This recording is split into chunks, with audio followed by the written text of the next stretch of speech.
ထွက်ချိန်တိုင်းနိုးထနေစေမိဖို့နာမအမေရဲ့ကြောပြင်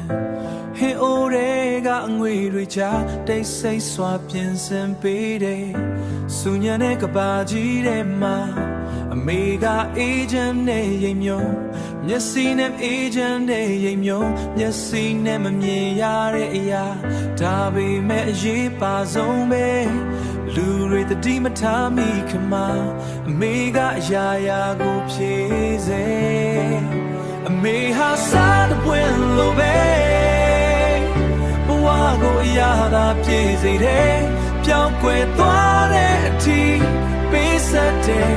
ငါတို့ကိုထိမ့်သိမ်းဆောင်ရှောက်သူတန်ဖိုးရှိတဲ့စားတဲ့ပွင့်အမေမြတ်တာကအသက်ရှင်စေတယ်အမားတွေကြားမှာလမ်းပြောင်းရင်အမေစကားကခွန်အားဖြစ်စေကိုအနစ်နာခံပြီးဖြောင်းမချင်းစီလမ်းပြပေးတယ်အရာရာဟာလက်ဆက်နေဖို့အမေကအမြဲကာကွယ်ပေးတယ်မမြင်ရတဲ့ဆူတောင်းတန်တွေကောင်းကင်ဘုံစီရောက်ရှိလို့အမေရဲ့ယုံကြည်ခြင်းတွေကငါတို့အတွက်ကြောက်ဆောင်ဖြစ်စေခိုင်မြဲတဲ့ကြောက်ဆောင်မေဟာစားတဲ့ပွင့်လို့ပဲဘဝကိုရတာပြည့်စေတယ်ပြောင်းကွယ်သွားတဲ့အထိ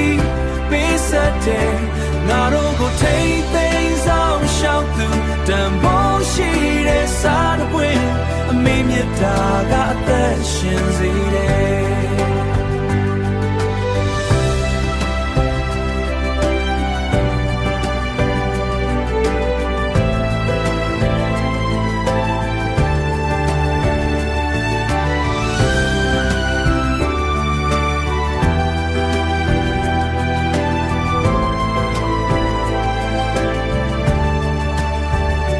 တိတ်ဆိတ်တဲ့နန်းတစ်ပွင့်နူးညံ့တဲ့လက်တစ်စုံအမေဟာစားတစ်ပွင့်မှာငါတို့ဘဝရဲ့အနှစ်သာရပဲ